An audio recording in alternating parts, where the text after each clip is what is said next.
नमस्कार दोस्तों, मैं हंसराज चौधरी आपका स्वागत करता हूं अतुल्य भारत ज्योग्राफी के यूट्यूब चैनल पर।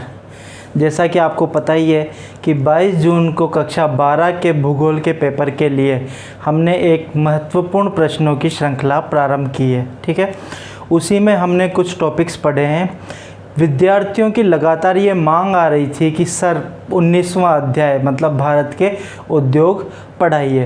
तो इसी क्रम में हम आज आगे बढ़ते हुए भारत के लौह इस्पात उद्योग के बारे में चर्चा करेंगे। ठीक है, लौह इस्पात उद्योग में आपके जो प्रश्न आ सकता है कक्षा 12 के राजस्थान माध्यमिक शिक्षा बोर्ड के एग्ज़ाम में, वो इस प्रकार से आ सकता है कि भारत में लौह इस्पात उद्योग के स्थानीयकरण के कारकों को बताते हुए भारत में इसका वितरण बताइए। ठीक है, प्रश्न पे ध्यान दीजिएगा कि भारत में लौह इस्पात उद्योग के स्थानीयकरण के कारकों को बताते हुए इसका वितरण बताइए। ठीक है, तो किस प्रकार से हमें आंसर लिखना है, किस प्रकार से हमें इसमें एक चित्र बनाना है और किन किन तथ्यों को शामिल करते हुए हम इसका एक अच्छा उत्तर लिख सकते हैं। ठीक है, जब हम भारत में लौह इस्पात उद्योग की बात करते हैं तो हम इस प्रकार से लिख सकते हैं। देखिए,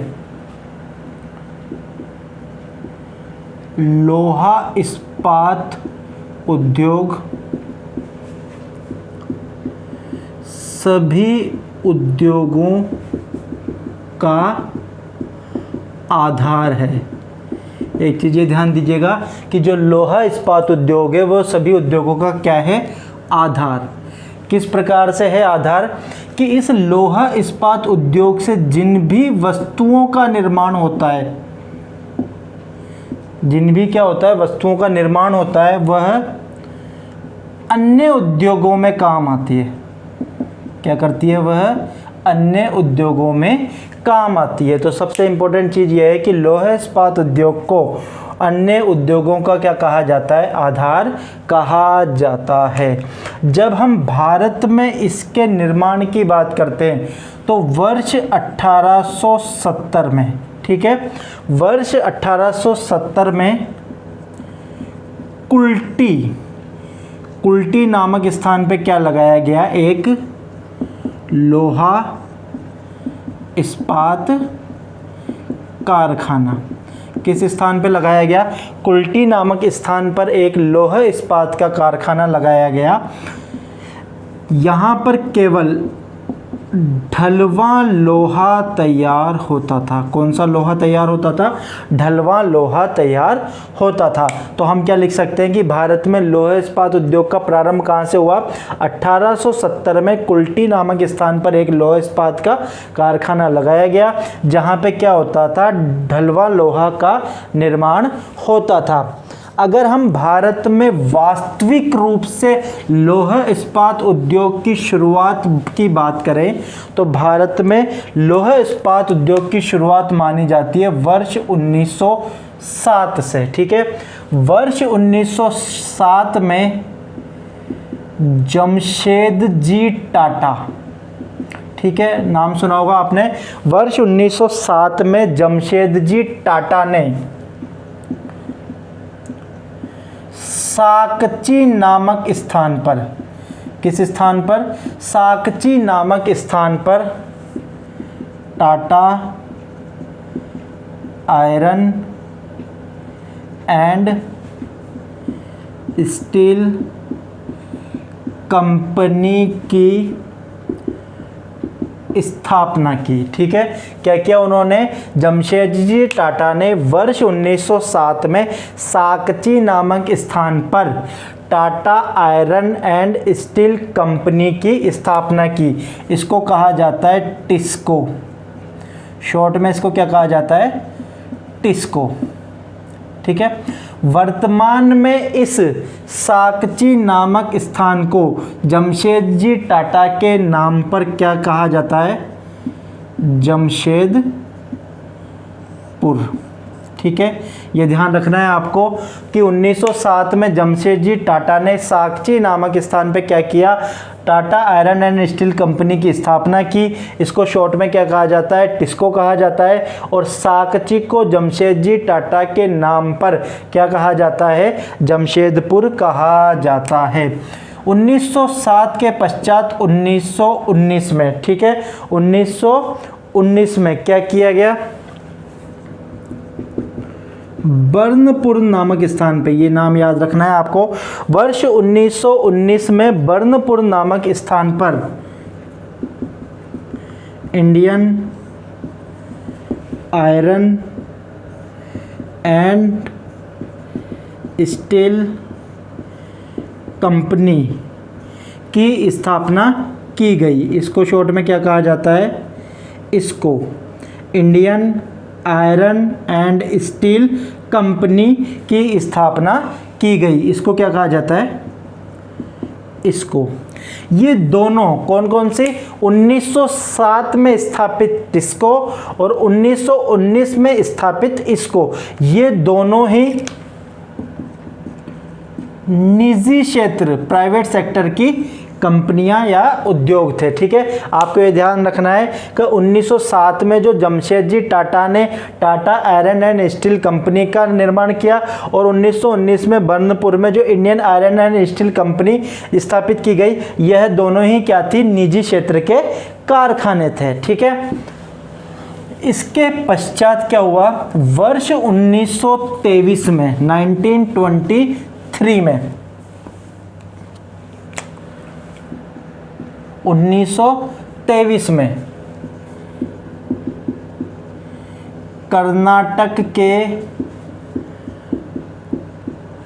भद्रावती नामक स्थान पे, कहां पे, कर्नाटक के भद्रावती नामक स्थान पर Visvesvaraya iron and steel company VISCO visco की स्थापना की गई। ठीक है, क्या किया गया, वर्ष 1923 में कर्नाटक के भद्रावती नामक स्थान पर किसका निर्माण किया गया, Visvesvaraya iron and steel company का निर्माण किया गया। ठीक है, इसको शॉर्ट में क्या कहा जाता है, विस्को कहा जाता है। और यह पहली सार्वजनिक क्षेत्र में स्थापित कारखाना या उद्योग था, पहली सार्वजनिक क्षेत्र में स्थापित कंपनी थी। जो हमने पढ़ी टिस्को और इसको, वो दोनों तो क्या थे, निजी क्षेत्र के कारखाने थे, और यह पहला क्या था, सार्वजनिक क्षेत्र का कारखाना था। ठीक है, इसके पश्चात भारत में लौह इस्पात उद्योग का क्या होने लगा, विकास होने लगा। और भिलाई, ये किस राज्य में है, छत्तीसगढ़। ठीक है, भिलाई छत्तीसगढ़ में किसके सहयोग से, रूस के सहयोग से। ठीक है, राउरकेला, ये कहाँ पर है, उड़ीसा। यहाँ पर पश्चिमी जर्मनी के सहयोग से। और दुर्गापुर, ये कहाँ पर है, पश्चिम बंगाल में। यहाँ पर ब्रिटेन के सहयोग से लोहा इस्पात के कारखाने लगाए गए। ठीक है, हमने क्या पढ़ा कि वर्ष 1870 में सबसे पहले कुल्टी नामक स्थान पर लोहा इस्पात का कारखाना लगाया गया। लेकिन भारत में लोहा इस्पात उद्योग का वास्तविक प्रारंभ कब से माना जाता है, 1907 से माना जाता है, जब जमशेदजी टाटा ने साकची नामक स्थान पर Tata iron and steel company की क्या की, स्थापना की, ठीक है। Tata iron and steel company को शॉर्ट में क्या कहा जाता है, टिस्को कहा जाता है, ठीक है। साकची को जमशेदजी टाटा के नाम पर क्या कहा जाता है, वर्तमान में जमशेदपुर कहा जाता है। उसके पश्चात 1919 में बर्नपुर में Indian iron and steel company की स्थापना की गई, जिसको इसको कहा जाता है। इसके पश्चात 1923 के कर्नाटक में भद्रावती नामक स्थान पर Visvesvaraya iron and steel company की स्थापना की गई, जिसको विस्को कहा जाता है।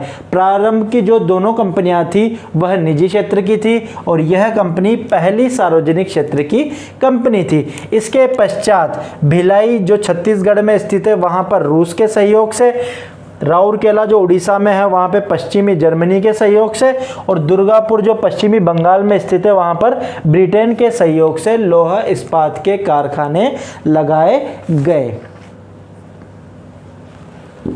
ठीक है। इसके पश्चात वर्ष 1972 में, ठीक है, वर्ष 1972 में, सॉरी 74 में, 1974, वर्ष 1974 में SAIL steel authority of India limited की स्थापना की गई, जिसको शॉर्ट में क्या कहा जाता है, सेल कहा जाता है। भारत में लौह इस्पात उद्योग के विकास के लिए किसकी स्थापना की गई, SAIL steel authority of India limited की स्थापना की गई। किस वर्ष में की गई, वर्ष 1974 में की गई। ये आपके एक नंबर में पूछा जा सकता है कि सेल की स्थापना किस वर्ष में की गई, तो किस वर्ष में की गई, वर्ष 1974 में की गई। इस प्रकार से एक हम छोटी सी भूमिका लिख सकते हैं कि भारत में लौह इस्पात उद्योग का विकास किस प्रकार से हुआ। जब हम लौह इस्पात उद्योग के स्थानीयकरण की बात करते हैं, ठीक है, किसकी, लौह इस्पात उद्योग का स्थानीयकरण, तो हमें पता है कि किसी भी उद्योग के स्थानीयकरण को प्रभावित करने वाले कई कारक होते हैं, जैसे क्या, कच्चा माल, जल की उपलब्धता, परिवहन, बाजार, पूंजी, श्रमिक, ठीक है। इस प्रकार से कई कारक होते हैं जो किसी भी उद्योग के स्थानीयकरण को प्रभावित करते हैं। स्थानीयकरण से तात्पर्य होता है कि कौन सा उद्योग किस स्थान पर लगेगा, इसको निर्धारित करने वाले कारक होते हैं, ठीक है। जब हम लौह इस्पात उद्योग के स्थानीयकरण की बात करते हैं तो हमें यह देखना होगा कि लौह से इस्पात बनाने में कौन कौन से पदार्थों का क्या होता है, प्रयोग होता है, ठीक है। तो जो लोहा होता है, कौन सा लोहा, जो कच्चा लोहा होता है, इसको परिष्कृत करके और इसमें कुछ धातुएं मिला के इसका क्या बनाया जाता है, इस्पात बनाया जाता है। इसको अपन क्या कहते हैं, स्टील कहते हैं, ठीक है। तो किस प्रकार से लोहे से इस्पात बनता है, तो देखिए मान लीजिए 1 टन हमको क्या बनाना है, इस्पात बनाना है। उदाहरण के लिए 1 टन हमको क्या बनाना है, इस्पात बनाना है।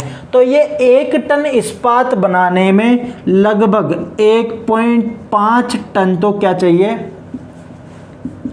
कच्चा लोहा। 1.5 टन तो क्या चाहिए होता है, कच्चा लोहा। 1.4 टन क्या चाहिए होता है, कोयला, ठीक है। इसके अलावा 0.3 टन चाहिए चूने का पत्थर, 0.1 टन चाहिए मैंगनीज और 0.1 टन चाहिए डोलोमाइट, ठीक है। क्या पढ़ा हमने, कि जो कच्चा लोहा खदानों से मिलता है उसको परिष्कृत करके मजबूत स्टील बनाने के लिए किन किन पदार्थों की आवश्यकता होती है। तो लगभग 1 टन स्टील बनाने में क्या 1.5 टन तो क्या चाहिए, कच्चा लोहा चाहिए, 1.4 टन क्या चाहिए, कोयला चाहिए, 0.3 टन क्या चाहिए, चूने का पत्थर चाहिए, 0.1 टन क्या चाहिए, मैग्नीज, और 0.1 टन क्या चाहिए, डोलोमाइट की आवश्यकता होती है। ठीक है, तो इस प्रकार से इतने सारे पदार्थों को प्रयोग करने के पश्चात 1 टन हमको क्या प्राप्त होता है, स्टील प्राप्त होता है। इन पदार्थों पे ध्यान दीजिएगा। पहली चीज, ये सारे पदार्थ क्या है, भारी हैं, इनमें क्या होता है, भार होता है। ठीक है, दूसरा ये क्या होते हैं, सस्ते होते हैं। तो अगर इन्हें दूर स्थान से मंगाया जाएगा तो ये क्या हो जाएगा, इनकी परिवहन व्यय क्या हो जाएगा, काफ़ी ज़्यादा हो जाएगा। तो दूर से मंगाकर अगर इस्पात तैयार किया जाता है तो वो इस्पात क्या हो जाएगा, महंगा हो जाएगा। इस कारण लौह इस्पात उद्योग केवल कोयला तथा कच्चा लोहा प्राप्ति के क्षेत्रों में ही स्थापित किया जाता है। क्या बात कही हमने कि लौह इस्पात उद्योग की स्थापना केवल कच्चे माल के क्षेत्रों में किया जाता है। कच्चे माल से तात्पर्य है जहां पर लोहा मिलता है या फिर जहां पर कोयला मिलता है। ठीक है, राजस्थान में लौह इस्पात उद्योग का विकास नहीं हुआ है। इसका क्या कारण है, क्योंकि राजस्थान में लोहा तथा कोयला नहीं मिलता है। नहीं का मतलब है कि काफ़ी कम मात्रा में मिलता है। ठीक है, तो इसलिए क्या है, राजस्थान में लौह इस्पात उद्योग की स्थापना नहीं हो पाई है। तो किसी भी उद्योग के स्थानीयकरण को प्रभावित करने वाले कारक क्या हैं, ये तो हमने पढ़ा, कच्चा माल। इसके अलावा क्या क्या, कुशल श्रम, इसके अलावा परिवहन, इसके अलावा बाजार की उपलब्धता, इसके अलावा अगर हम बात करें तो जल, इसके अलावा पूंजी। कच्चे माल के अलावा और कौन कौन से कारक हैं, तो इसमें आ जाएगा श्रम, परिवहन, बाजार की उपलब्धता, जल तथा पूंजी।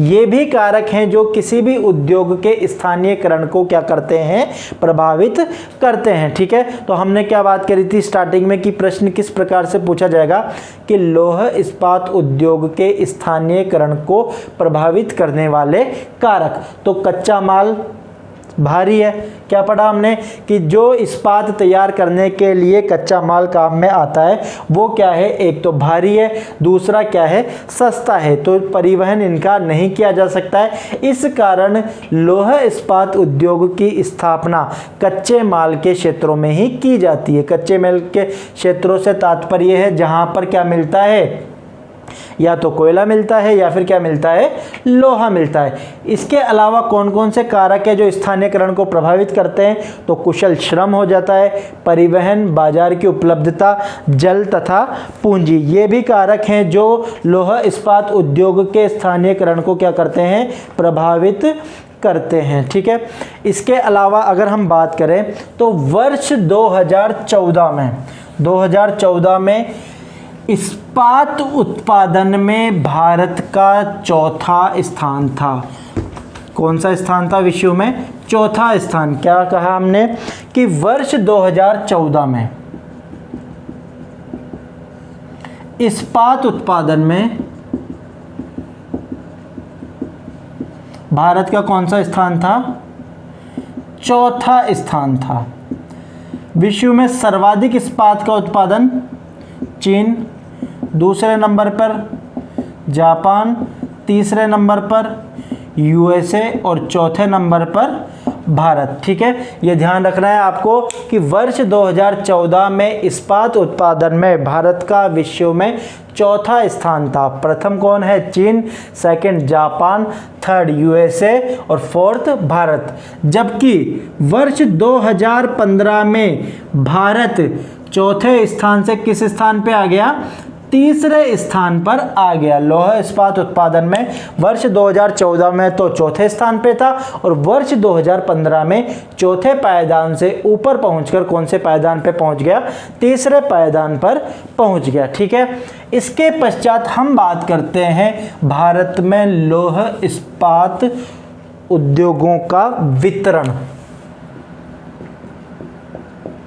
ठीक है, इसमें हमें बताना है कि भारत में लौह इस्पात उद्योग कहाँ कहाँ पर हैं। ज़्यादा चीज़ें आपको रटने की ज़रूरत नहीं है कि कहाँ से कोयला मिलता है, कहाँ लोहा मिलता है। एक दो जो प्रमुख उद्योग है उनका हम बता सकते हैं कि हाँ भाई यहाँ से लोहा मिलता है, यहाँ से कोयला मिलता है, यहाँ पे बाज़ार है, यहाँ से निर्यात होता है, यहाँ से हमें ऊर्जा मिलती है। बाकी आपको सभी की रटने की ज़रूरत नहीं है कि कहाँ पर किस किस से क्या कच्चा माल मिलता है। प्रमुख उद्योगों की बात करें तो वापस क्रम से चलें तो सबसे पहले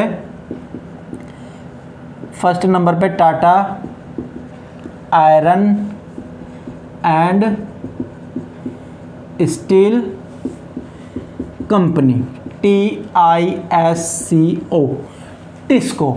ठीक है, वही चीज़ Tata iron and steel company की स्थापना कब की गई? वर्ष 1907 में। किसके द्वारा की गई? जमशेदजी टाटा के द्वारा की गई। कहाँ पर की गई? साकची पे की गई। ये अब क्या कहलाता है? जमशेदपुर कहलाता है। ठीक है, यह भारत का निजी क्षेत्र का उद्योग है, कारखाना है। ठीक है, यह भारत का सबसे बड़ा कारखाना है। एक चीज़ ये ध्यान रखनी है, उत्पादन की दृष्टि से क्या है? ये सबसे बड़ा कारखाना है। तो क्या क्या कारण है या क्या क्या सुविधाएं यहाँ पर थी जिसके कारण यहाँ पर लौह इस्पात उद्योग का क्या हुआ? विकास हुआ। तो हम सबसे पहले बात करते हैं कच्चा माल। कच्चा माल में भी किसकी बात करते हैं? लोहा की। यहाँ पर जो लोहा है वो मिल जाता है इसके पास में ही स्थित खानों, झरिया,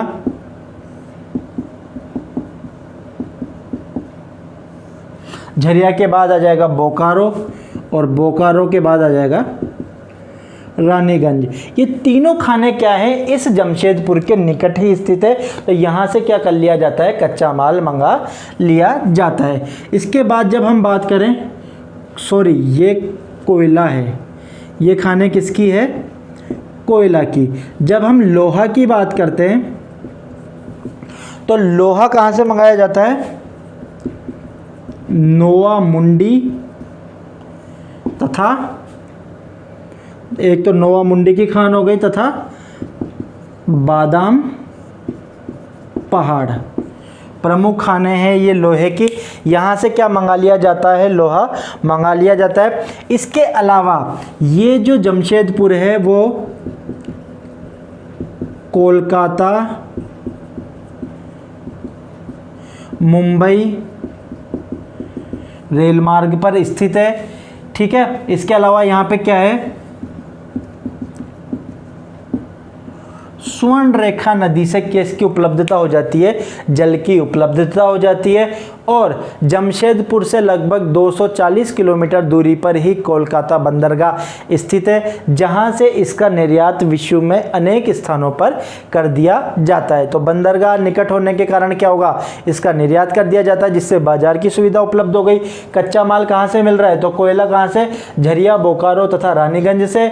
लोहा कहाँ से मिल रहा है? नोवा मुंडी तथा बादाम पहाड़ से। कोलकाता मुंबई रेल मार्ग पर स्थित है और स्वर्ण रेखा नदी से क्या मिल जाती है? इसको जल की उपलब्धता हो जाती है। इसके बाद अगर हम बात करें तो दूसरा उद्योग हमने पढ़ा था इसको, Indian iron and steel company.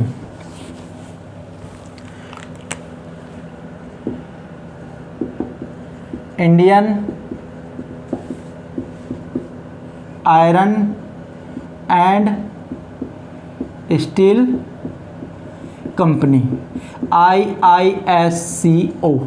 इसको जब हम इसको की बात करते हैं तो इसको की स्थापना वर्ष 1919 में कहाँ पे की गई थी?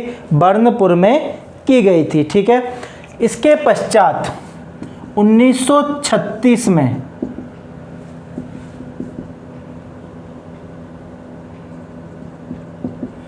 हीरापुर तथा कुल्टी को किसके अंतर्गत ले लिया गया? इसको के अंतर्गत ले लिया गया। आपको ये चीज़ ध्यान रखनी है कि वर्ष 1936 में इसको के अंतर्गत किस किस को ले लिया गया? हीरापुर तथा कुल्टी को ले लिया गया। और वर्ष 1953 में इसमें बर्नपुर को भी जोड़ दिया गया। तो वर्तमान में इसको के अंतर्गत, किसके अंतर्गत?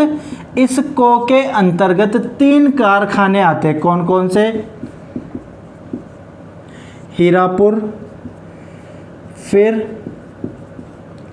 कुल्टी और तीसरा बर्नपुर। ठीक है, क्या पढ़ा हमने? वर्ष 1919 में बर्नपुर नामक स्थान पर इंडियन आयरन स्टील कंपनी की स्थापना की गई। 1936 में इसको के अंतर्गत किसको जोड़ दिया गया? हीरापुर तथा कुल्टी को जोड़ दिया गया। और वर्ष 1953 में बर्नपुर को भी इसको के अंतर्गत मिला लिया गया। ठीक है, तो अब एक चीज़ ध्यान रखनी है कि इसमें से जो इसको है उसमें हीरापुर में क्या किया जाता है? ढलवा लोहा तैयार किया जाता है। ठीक है, हीरापुर में क्या किया जाता है? ढलवा लोहा तैयार किया जाता है। इस ढलवा लोहा को कहाँ पे भेजा जाता है? कुल्टी में भेजा जाता है। और यहाँ पे क्या तैयार किया जाता है? इस्पात तैयार किया जाता है। कुल्टी में क्या किया जाता है? इस्पात तैयार किया जाता है। और इसके पश्चात इसे कहाँ भेजा जाता है? बर्नपुर में भेजा जाता है। और बर्नपुर में इससे छड़ें, चादरें, गर्डर, रेलवे स्लीपर, तार इत्यादि का निर्माण किया जाता है। एक लाइन हम ये लिख सकते हैं कि हीरापुर में ढलवा लोहा तैयार किया जाता है। ये ढलवा लोहा कहाँ भेजा जाता है? कुल्टी में भेजा जाता है। वहाँ पे क्या तैयार किया जाता है? इस्पात तैयार किया जाता है। और इस इस्पात को बर्नपुर में भेजा जाता है, जहाँ पर छड़ें, चादरें, गर्डर, रेलवे स्लीपर तथा तार तैयार किए जाते हैं। इसके पश्चात तीसरा जो आता है वह आता है Visvesvaraya iron and steel company.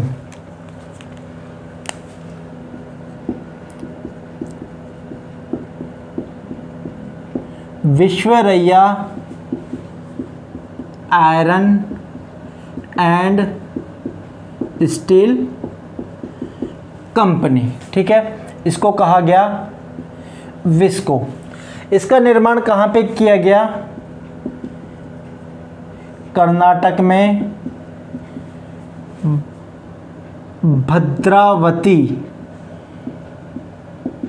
नदी के किनारे भद्रावती नामक स्थान पर। ठीक है, यहाँ पर क्या क्या सुविधाएं उपलब्ध थी तो ध्यान दीजिएगा। कर्नाटक में बाबा बुदन की पहाड़ियों से क्या मिल जाता है? लोहा मिल जाता है। लोहा कहाँ से मिलता है? बाबा बुदन की पहाड़ियों से क्या मिल जाता है? लोहा मिल जाता है। ऊर्जा के लिए यहाँ पे क्या है? जंगलों से लकड़ी मिल जाती है। लकड़ी के अलावा यहाँ पर शिव समुद्रम जो परियोजना है, यहाँ से क्या मिल जाती है? इसको जल विद्युत मिल जाती है। और ये क्या था? प्रथम सार्वजनिक क्षेत्र का क्या था? कारखाना था। तो Visvesvaraya iron and steel works में केवल इतना सा लिखना है हमें। इसके बाद केवल उद्योगों के नाम और राज्य और किसके सहयोग से स्थापित हुए हैं हम वो लिख सकते हैं। जैसे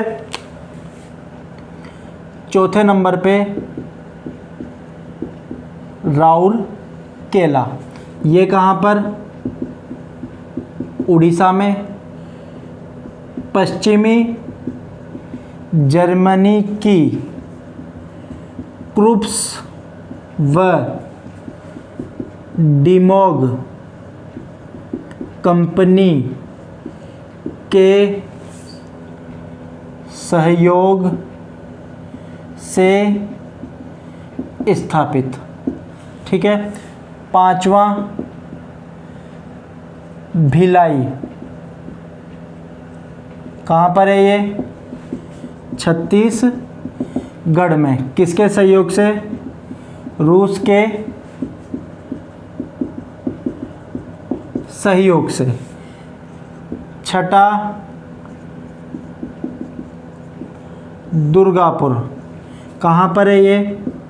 पश्चिमी बंगाल में। किसके सहयोग से? ब्रिटेन के सहयोग से। इसके अलावा बात करें हम विशाखापट्टनम, कहाँ पर है ये? आंध्र प्रदेश में। 8वां बात करें हम सलेम, ये कहाँ पर है? तमिलनाडु में। 9वां विजयनगर, ये कहाँ पर है?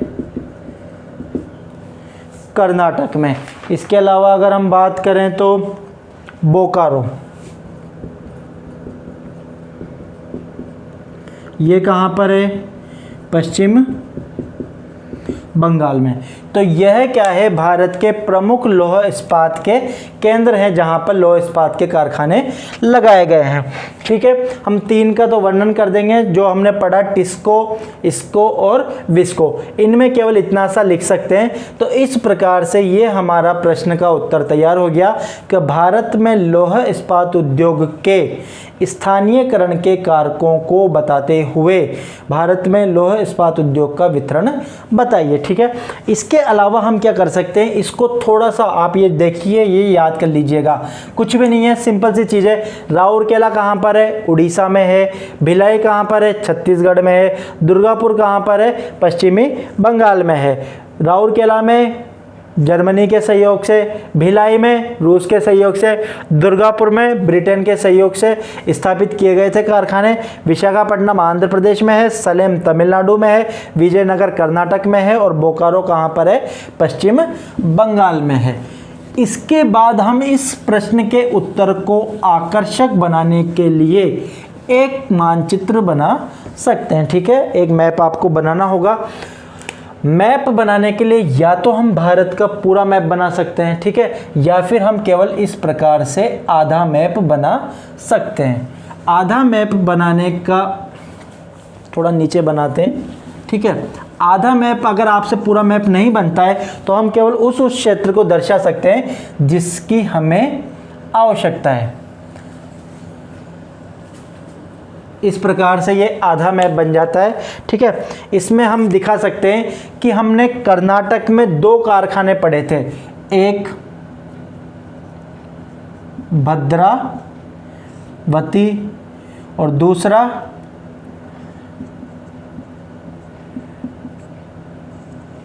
विजयनगर। ठीक है, भद्रावती नीचे है थोड़ा, विजयनगर थोड़ा ऊपर है। आपके जो मैपिंग आती है 2 नंबर की हमारे भारत में आएगी, 2 नंबर की हमारे विश्व की आती है और शायद 2 नंबर की राजस्थान की मैपिंग भी आती है। तो ये प्रश्न पूछा जा सकता है, कोई भी 4 जो हमसे भरवाते हैं भारत के नक्शे में, तो लौह इस्पात केंद्र भी भरवा सकते हैं। तो अपनी पाठ्य पुस्तक में जो पीछे की तरफ जितने भी मैप हैं एक बार आप उनको देख कर जाएं। तो वो कर्नाटक में कौन कौन से पढ़े हमने? विजयनगर तथा भद्रावती। यहां पर तमिलनाडु है और तमिलनाडु में थोड़ा सा बीच में यहां पर है सलेम। ठीक है, तमिलनाडु राज्य में कौन सा आ गया? सलेम। इसके बाद बंदरगाह है एक विशाखापट्टनम। कौन से राज्य में? आंध्र प्रदेश में। तमिलनाडु में क्या पढ़ा हमने? सलेम। इन दोनों को किस में पढ़ा हमने? कर्नाटक में। ठीक है, इसके बाद अगर हम बात करें तो यहाँ पर उड़ीसा में एक जगह है थोड़ा सा अंदर की तरफ, राउरकेला, और यहाँ पर छत्तीसगढ़ में एक जगह है भिलाई। भिलाई तो कौन से राज्य में है? छत्तीसगढ़ में। और राउरकेला कहाँ पर है? उड़ीसा में, ठीक है। इसके थोड़ा ऊपर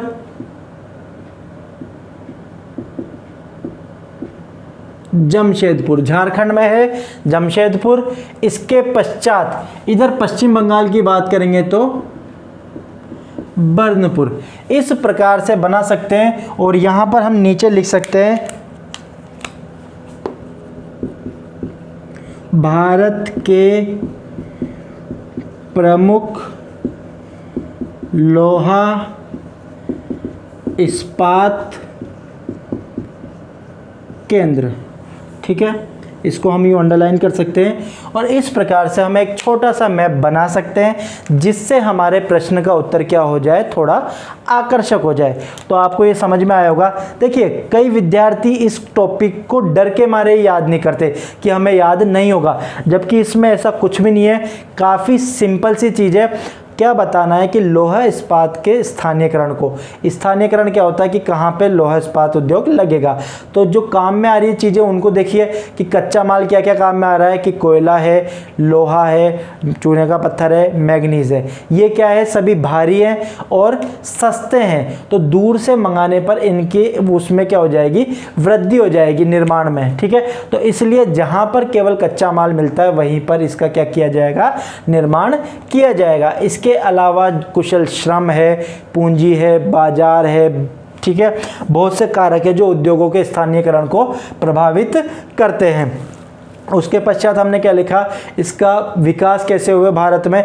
तो हम लिख देंगे भाई 1870 में कुल्टी नामक स्थान पे एक लोहा इस्पात का कारखाना बनाया गया जहाँ पे केवल ढलवा लोहा तैयार होता है। भारत में जो रियल स्टार्ट है, मतलब शुरुआत है, वो कब से मानी जाती है, वर्ष 1907 से मानी जाती है, जब जमशेद जी टाटा ने कहाँ पर, साकची नामक स्थान पर Tata iron and steel company की स्थापना की, जिसको शॉर्ट में कहा जाता है टिस्को। और जमशेद जी टाटा के नाम पर ही साकची का नाम परिवर्तित करके क्या रख दिया गया, जमशेदपुर रख दिया गया, ठीक है। यहाँ पर जो लोहा है वो कहाँ से मिलता है, नोवामुंडी खान तथा वो बादाम पहाड़ से मिलता है। और कोयला है जो झरिया, बोकारो तथा रानीगंज क्षेत्रों से प्राप्त होता है। यह मुंबई कोलकाता रेल मार्ग पर स्थित है। यहाँ पर स्वर्ण रेखा नदी से क्या मिल जाती है, जल की उपलब्धता हो जाती है। और कोलकाता बंदरगाह से इसका क्या कर दिया जाता है, निर्यात कर दिया जाता है। जब इसको की बात करें तो वर्ष 1919 में बर्नपुर नामक स्थान पे किसकी स्थापना की गई, इसको Indian iron and steel company, ठीक है। इसमें क्या किया गया, वर्ष 1936 में बर्नपुर के को नहीं, हीरापुर तथा कुल्टी को मिला लिया गया। और वर्ष 1953 में क्या कर दिया गया, इसमें बर्नपुर को भी मिला दिया गया। हीरापुर में ढलवा लोहा तैयार होता है, कुल्टी में इस्पात तैयार होता है, और बर्नपुर में जो चद्दरें हैं, छड़े हैं, तार हैं, जो भी है वो तैयार होता है। जब हम विस्को की बात करते हैं, Visvesvaraya iron and steel company, तो कर्नाटक में भद्रावती नदी के किनारे भद्रावती नामक स्थान पर लगाया गया। यहाँ पर बाबा बुदन की पहाड़ियों से क्या प्राप्त हो जाता है, लोहा प्राप्त हो जाता है। यहाँ पर विशाल जंगल है, जंगल से लकड़ियाँ प्राप्त हो जाती है। नहीं तो शिव समुद्रम जल विद्युत परियोजना से सस्ती विद्युत प्राप्त हो जाती है। इसके अलावा हमने पढ़ा कि जो राउरकेला उड़ीसा है, यहाँ पर पश्चिमी जर्मनी की क्रुप्स तथा डिमो कंपनियों के सहयोग से लोहा इस्पात कारखाना लगाया गया। छत्तीसगढ़ में रूस के सहयोग से, और दुर्गापुर जो पश्चिमी बंगाल में है, वहां पर किसके सहयोग से, ब्रिटेन के सहयोग से कारखाना लगाया गया। इसके अलावा प्रमुख कारखाने देख लिए हमने कि सलेम कहां पर है, तमिलनाडु में, विजयनगर कहां पर है, कर्नाटक में, विशाखापट्टनम आंध्र प्रदेश में, और बोकारो कहां पर, पश्चिमी बंगाल में। तो इस प्रकार से आपको अपना आंसर लिखना है और ये आपको छोटा सा मैप बनाना है। उम्मीद करता हूं आपको ये उद्योग समझ में आया होगा।